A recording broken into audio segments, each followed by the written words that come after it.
Hey, this is Brian again, and I'd like to ask you to do a favor. We can't do this work without people like you, so if you can, please like, share, subscribe, tell your friends about Bring Back the Porch. We certainly rely on the U.S. as our largest trading partner, but I guess on the flip side of that, it has also opened up the opportunity for inter-provincial trade to start happening, for us to focus on what we have going on locally. This episode of Bring Back the Porch brought to you by Bernie Leahy, River Street Realty. Let's get you home. Well, I can't believe that it has taken 130 plus episodes before we could have Lisa Dressler from the Southeast Chamber of Commerce in as a guest. Thank you for having me. Where have you been? What have you been doing? Just a couple blocks away. I know. But there's always lots going on, and I'm so pleased that you reached out for the opportunity to connect, because this has certainly been something that I've been watching from the sidelines, and something I've certainly wanted to see get off the ground and very supportive of. So seeing local stories come to life through Bring Back the Porch and local organizations, be able to have that voice and to be able to have that time to connect with community through podcasts, through YouTube, and just get that message out there in a different way. You were one of the first people to reach out to us after Pattison turned out the lights at Chat Television, and you were instrumental in getting us connected with Bernie and getting Bring Back the Porch on the air. So we thank you for that. There is life after Chat. It was my honor, truly, because I always appreciated the Chat team, being able to connect, and what a lot of people didn't see was the conversations off air. Certainly, I appreciated being able to come on to the news, or, the election specials, or whatever we might be doing at that particular point in time, but being able to connect with each of the news crew as people and as community advocates, and passionate about, what each of you do and the stories that you're able to tell, and trying to find a way that could continue on, because I think that was always an important part of our community. We were talking before we went on the air about the importance of relationships. And I always used to tell young reporters that you need to build a relationship with your contacts so that they can trust you. And this is one way that we are building relationships, is through Bring Back the Porch. And you've been busy building relationships, most recently at a special conference out in Whistler, BC. Yeah, we have been busy the last couple months. So from a conference in Whistler to our local trade show here in Medicine Hat, up to Edmonton for meetings with ministers and different dignitaries, and then continuing on, those conversations as time goes on. So we had the opportunity to showcase our community out at the ICSC conference, which essentially is a developer conference. It brings developers from across North America, particularly for that one, to create relationships, connections. For us, it was about showcasing our community and showing off Medicine Hat and Southeast Alberta to potential investors and developers, and again, making those points of contact. But the real work not only happens at the conference, but after the fact, and maintaining that communication and follow-up and connection to ensure that if the time isn't right now, perhaps, it might be a year from now or 2 years from now, and you never know what those contacts and connections will bring down the line when you establish a rapport and relationship, and you showcase the assets that we have. And one of the things that I was really pleased with was, the accolades that we had. So there was a number of people I had the opportunity to speak with that said, oh, you guys have a lot going on in Southeast Alberta. And of course, for those that weren't familiar with Medicine Hat, I am a huge champion for this area, and being able to showcase that and talk about it and why people should come out here, and just being that ambassador. Yeah. Business environment in Medicine Hat, good or bad? So we haven't seen the same kind of growth as other areas of the province, and I think we often hear that from the business community is, when are we going to see some of that growth? When are we going to see economic development really happen? Because obviously we want growth within our commercial sector. It helps everybody when you see commercial growth. Our businesses are the ones that support our social sectors and charitable organizations through donations or volunteer time. They give back to the community. Their tax base contributes to the services that we enjoy each and every day. So commercial growth is certainly important, and we haven't seen the same levels as some of our other mid-size municipalities in Alberta. And so I think there's that sentiment that hampers, some of the positive news or positive that we can kind of tap into, and looking at the businesses that we do have, and retention being really key. We know these days that retention is just as important as investment attraction, and what are we doing to keep our businesses here. And so there's a lot of things, I think, happening in behind the scenes that are positioning our region for growth to occur. So it feels really good right now in terms of the potential that we have that we can tap into. We have a new city council as well that you've been working with. That is only one. And you just pointed it out before we went on the air, and I slapped my hand for forgetting that there are other councils out there that you also liaise with. Yes, so we have 8 different municipal councils within our Southeast Alberta area. So you're right, Medicine Hat is just one of those 8. During the elections, I remarked that I was dealing with 87 different candidates via email and trying to coordinate the forums that we had and ensure that we had established those connections and offered them our congratulations post-election. And then looking at ways that we can connect with each of the councils in terms of how do we move those priorities forward for the business community. So we had the opportunity to meet with members of 3 of our councils here in Medicine Hat, Cypress County, and the town of Redcliffe. And just, again, it comes down to relationships, making sure that we establish that contact point and those relationships between council and our board of directors first and foremost. We'll be going to present to the city of Brooks next week on the 23rd. We'll be meeting with the town of Bassano on the 26th.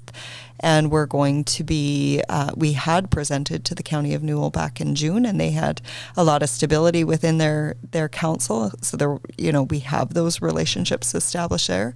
Going to the village of Dutchess, but each of them we've reached out to offer our congratulations and connection, and primarily focused on what can we do to ensure the business community is supported and that we can focus on policies that will drive growth within our region.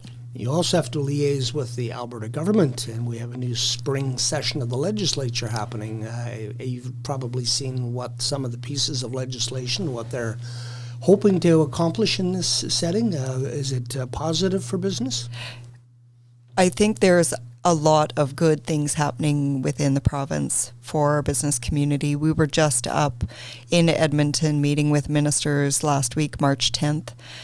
We had our political action day with our Alberta Chamber counterparts on March 11th. And one of the sentiments certainly I shared when we had the opportunity for a bit of a Q&A was that Alberta is the best place in the country to do business. We have a lot of pro-business policy and tax structure that works for our business community. We hear that often from outside investors in terms of the opportunity here in Alberta. Are there things that we need to work on and change? Always. Often, there's a big policy agenda, a large legislative agenda that crosses many different facets of community, from education and health to economic development and many different ministries. And so our job is, of course, to profile those things that would make it easier, more cost-effective, more efficient for both government and business, and create that win for our province. And so some of those, we do have a large agriculture portfolio in our chamber. So obviously in Southeast Alberta, agriculture is a huge economic driver in our region, and we want to ensure that policies are such that they're supported. And so everything from ag education and ensuring people know where their food comes from, to managing business risk management programs, so agriculture insurance or agri-insurance and agri-stability and advocacy for those, and looking at interprovincial trade. So interprovincial trade, there have been movements made and strides made, federally to ensure that those barriers are being broken down. But certainly we know in agriculture and agri-food, there are still many barriers that still exist. And so working with our provincial and federal counterparts in terms of what can we do to improve that environment. And one of our conversations just last week with Minister Sigurdsson was also on investment attraction. So how do we position our region to ensure that we're prime and well suited for investment opportunities to come here when it comes to agriculture and agri-food. And I had the conversation with Minister Hunter about the agri-food corridor and making sure that Southeast Alberta is positioned to take advantage of that designated industrial zone focused on agriculture, specifically across our southern Alberta region. And so, there's always lots on the docket, always lots to talk about. And I actually sent a letter to Minister LaGrange this morning with regards to our allied health professionals and making sure that there's equitable billing and opportunities for allied health professionals within the healthcare system. So you can see that our portfolio and the things that we work on are quite broad. And then locally, coming up, I'll be engaging on and providing input, feedback on our water strategy as well as our air service. So, anything that intersects with business, we're generally at the table and having those conversations. A lot of gnashing of teeth and wringing of hands in the last 11 months, 12 months about tariffs coming from the United States, but they also offer an opportunity. So the interesting thing with the tariffs, particularly with the U.S., is that Alberta is actually, when you look at all the provinces across Canada, Alberta is the least impacted. I certainly don't want to understate the impacts that those have for any businesses that aren't protected under the Canada-US-Mexico trade agreement. And I think 2026 is going to be a pivotal moment in time in terms of what that negotiation looks like and what those trade agreements will look like moving forward, because we certainly rely on the U.S. as our largest trading partner. But I guess on the flip side of that, it has also opened up the opportunity for interprovincial trade to start happening, for us to focus on what we have going on locally. When we look at things like defense spending and trade agreements with other countries, we are prime when we look at Southeast Alberta and that Eastern Alberta trade corridor from Cold Lake to Wainwright to down to Suffield and what we have across our region. I think it is about positioning and making sure that we amplify our voice and the opportunity that we have here, and that we're ready for those opportunities and ready, willing, able yes. to take that on. Yeah. So yes, with every challenge, there's always an opportunity on the other side. So it is positive to see some of those trade negotiations happening on a global front. And certainly as a business community, we lean on the Canadian Chamber of Commerce often is right alongside and in those involved in some of those same conversations on an industry side that government would be having with their counterparts in other countries. World events have put more focus on defense. We do have CFB Suffield here. We have the drone industry as well here. So those are two pretty good chips that we can play. We have amazing assets in this region. So we talked a little bit about agriculture and agri-food, but another huge sector is aerospace and defense. So when we look at aviation and the development in the drone industry and defense and DRDC, so seeing what's happening with Battis and, the reinvestment by Battis and CFB Suffield and DRDC and having the largest live fire training base in NATO, I think all speaks to again, the resiliency, strength, and assets that we have in Southeast Alberta that often, fly under the radar. Unintended. And then the beyond visual line of sight out in foremost. Yes. With that airspace, we have a very unique airspace that, again, positions us well for opportunities out there. Yeah. Taxes. We have seen city taxes go up. The city budget was presented, and it was 5.6%, I think, property tax increase. And then now the province has added more onto the education portion of that. That does hurt people and their buying power. So that is one challenge that you have to face, I guess. For sure. And I think when we look at cost increases, any cost increases, so whether we see it, with the cost of fuel going up, or when you see it with taxation going up. But one of the things we certainly keep an eye on is what's happening across the rest of the country. And I can state that, we watch other municipalities in Alberta. We analyze, what is happening with different rates across our province, but also across the country. And it is something we're seeing, unilaterally. There isn't, necessarily a pocket out there where, they're necessarily in a more favorable position, and some communities are being hit even harder with the education requisition. And I think it is important to note that as our province grows and as classrooms, as there are more families and individuals that need education, that is going to put a strain on our education system. And as communities request more schools and more teachers, and there is a reciprocal cost to that. You can't have more services or more capital expenditure or more infrastructure without that cost being covered. Now, my hope is with fuel costs, with, the price of oil and gas, that's going to help some of those royalties and some of the revenue coming into the province as well. And so, as soon as, yes, we see it at the pump, but anytime I see that, I also look at, okay, how's that going to affect the provincial budget? Yeah. And then when we look at municipal budgets, I think what a lot of people perhaps don't always see is the whole process of municipal budgeting. So it actually starts at the strategic planning stage. What are the priorities for our community? What does our community want for services? And, what parks, trails, roads, infrastructure, and what are those needs that we need to ensure we maintain? But also, what are the growth opportunities and what does that cost? And that comes from a strategic planning stage. So right now with municipalities is a really critical time, because we just had the election. Mm-hmm. Municipal councils typically meet within that first quarter of the new calendar year for strategic planning. That then gives the direction to administration for their business plans and the budgets that they'll now start to create, which then creates the environment for what the tax rate will be. So it actually starts at the strategic planning stage. You move to that budget and business planning process, which then council approves in the fall. And then we look at our assessment base. So what are our properties actually worth in the city? And that's both residential and non-residential and multifamily.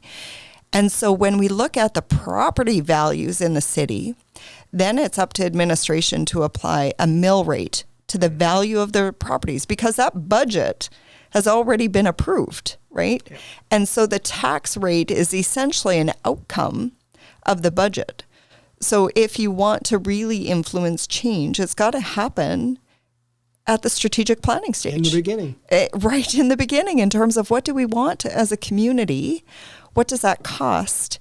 And then what are the business plans and budgets? Because the assessment is a value that's set. Mm-hmm. The price of your home, the value of your home, the value of your business, that's an assessment. That's a market value approach. And then the mill rate is essentially applying the tax rate so that we can actually, bring in the budget dollars that are required. So it starts a lot sooner. And I think most people start the process or the advocacy side when they get their tax rate or their tax bill in the mail in June, but it starts much, much sooner than that. And we really have to have the conversations as a community in terms of what do we want, what does that cost, and what are the revenue sources to bring that money in. One of the opportunities that the City Council in Medicine Hat is looking at right now is the Sama Solar Project. They have voted in favor of moving forward with the next phase, involving, I think, borrowing $165 million, and that had a lot of people's eyes open. But it's what they're not telling us right now, that they can't tell us, that intrigues me, because we saw in the campaign many councillors who said, no, I don't want this project. But when it came to a vote, they were all unanimous. So it tells me there's underlying currents there. They've got something maybe on the line. I don't know. But I think that is one of the things we're going to have to watch carefully in 2026. We do have a session coming up with City of Medicine Hat, the Energy Division specifically, to take a deeper dive into, some of that information. Obviously, we only have access and can ask questions similar to anybody else in terms of what's publicly available. We don't get confidential information either. But when you look at the motion that was approved, there were guardrails to that. There was very specific things that needed to occur for that to move forward, which when you read between the lines gives some indication of the why behind that. There's also the Energy Transition Reserve, like there's reserve funds that have been set aside specifically for the purpose of energy diversification, because we know natural gas is a non-renewable resource. We're buying off the market in terms of our natural gas, so there's a cost to that. And so how do we look at diversifying that portfolio? We certainly know that we've had a lot of members and investors approach us to say we need green energy, we need diversified energy, we need more options in the market, because when you look at carbon pricing, it's not just something that the province is planning for or the federal government. There's actually global targets that are in place that countries have to meet, and there's certain things that need to be done. So, and companies also have ESG requirements and metrics and targets. And so green energy, when they're looking at investment, expansion, different opportunities, they also need to ensure that their, energy mix is diversified. It's why you see a lot of, very traditional oil and gas companies moving into more diversified energy portfolios. And so again, we have to look at what does that mean for our region, and how do we ensure that we do stabilize our rates long term, because we know, the price of gas is increasing. We know there's factors beyond our control locally in terms of the impacts that has on us, and how do we plan and strategize and ensure that we're prepared for that, so that we are being more reactive than proactive. And so as a chamber, we don't have a position, but we've certainly done a lot of research, and we do have a lot of information that we've been able to review, and we do heed, the input and advice of our members, and we know that there's many of our members that still are uncertain and do have questions, and we also respect that in terms of, the last thing businesses want is uncertainty. Exactly. And right now, we certainly recognize that the only certain thing is uncertainty when it comes to trade and global impacts and, various things that have a ripple effect, on our economy and our pockets and our bank accounts and our budgets. And some of those things are beyond our control. So we always have to look at what can we control. Yeah. WestJet has decided that it will no longer serve Medicine Hat, I think some point in June. That hurts. But also, again, an opportunity for somebody else. Yeah, it does hurt, because we were working on that portfolio long before they came here in 2018, and we were very excited. I think 2018, 2019 were really great years for air service in our community. We had Air Canada, we had WestJet, we had a private carrier that was in our region, and things seemed to be ticking along. And then, of course, we had a major pandemic that did impact airlines across the globe. Quite frankly, and there's business decisions that come with the impacts, financial impacts, if we're not meeting those metrics. I think there was certainly lots of concerns in our community in terms of reliability and frequency and connections, and that impacts the amount that people will use a local service if they're not meeting their individual needs in terms of, again, reliability and connection, and making sure it's cost effective and affordable for people to travel out of our local airport. I traveled out of our local airport at any opportunity, where I was traveling, just because I know if you don't use the service, you lose it.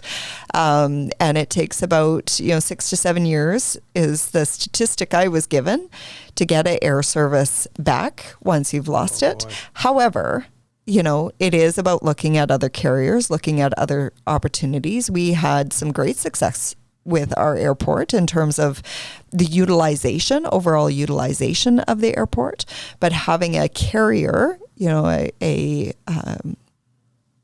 passenger carrier in our region is important, and there are other carriers out there, and we've been having meetings about what are the next steps and how do we advocate and what does that look like.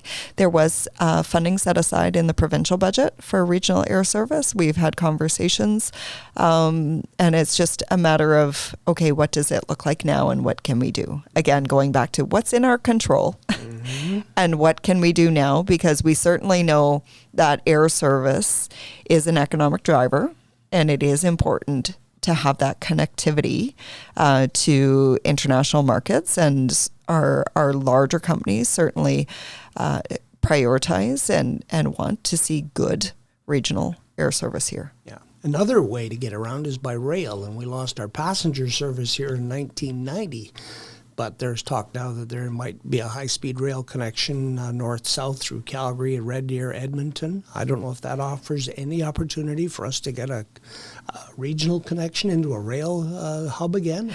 Yeah, there's actually information publicly available about that rail strategy and what that looks like, and connections into regional markets. Obviously, that's likely a little further down the road, but the vision and strategy is certainly out there, and I've certainly taken a look at that, and again, relaying on my questions in terms of what does that look like here and what does the timeline look like. But certainly being able to have bus and shuttle service and those services at least to get you to where you need to be in the meantime. Yeah. For about 46 years now, there's been an elephant in the downtown, and that has been the property at 601 First Street.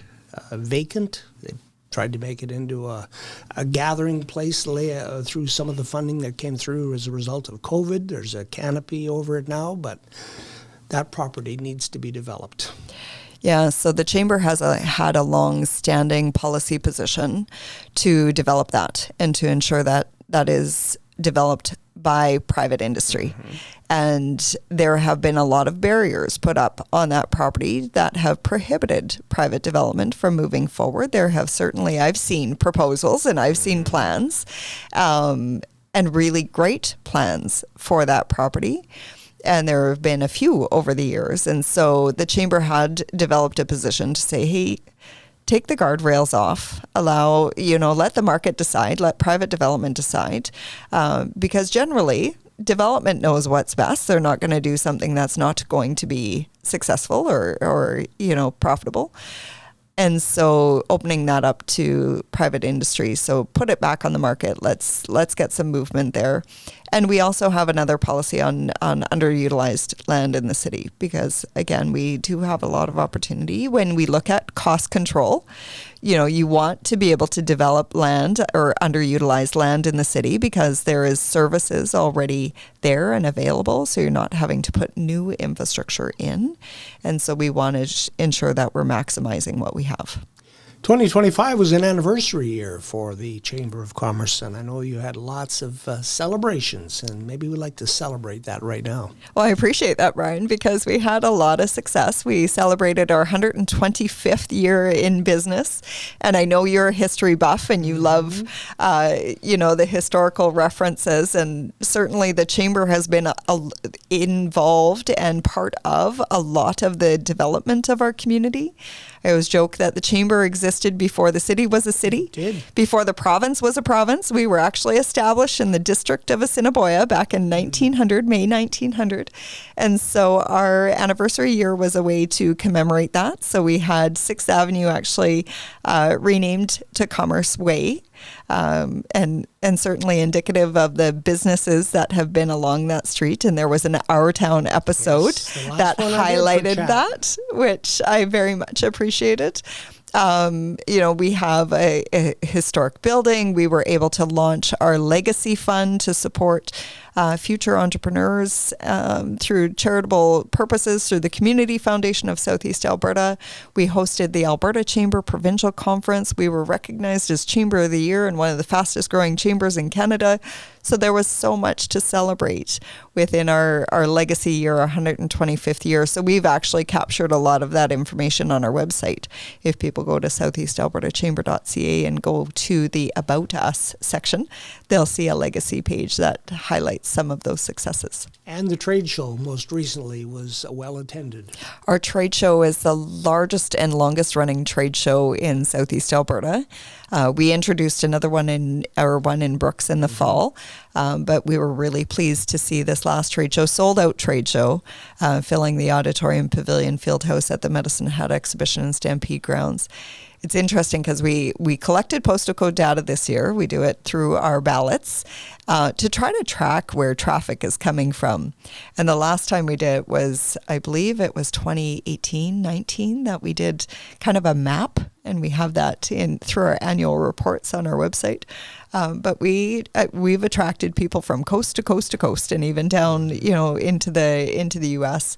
A lot of our traffic does come from across southern Alberta and southern Saskatchewan, but we certainly attract, as far up as northern Alberta to come down to our trade show. So really positive sentiments. About 7,000 people are pretty typical, hoping to continue to grow that and grow the attendees. But I always say the biggest thing is, how do our businesses do? How, it's a way to showcase commerce and trade and new concepts, new ideas, and really to connect consumers with our business community. And to start those relationships, Absolutely. bringing it right back to where we started the conversation. Well, and it's amazing because I will regularly talk about the importance of connection and relationship. So whether that's through the work that we do in the chamber, and we do reference our members as part of our chamber family, because it often feels like family when you connect and you build that rapport with people, and you know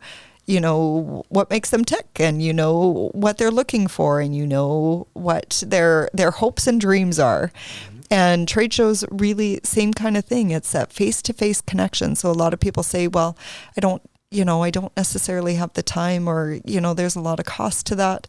And we often will counter with, when else can you get 7,000 people through your door over the course of 3 days and be able to have that FaceTime? So even if you're not making a sale at the show, you're creating a memorable moment in time when you connect with people, and when you can actually find out more about them and tell them a little bit more about you.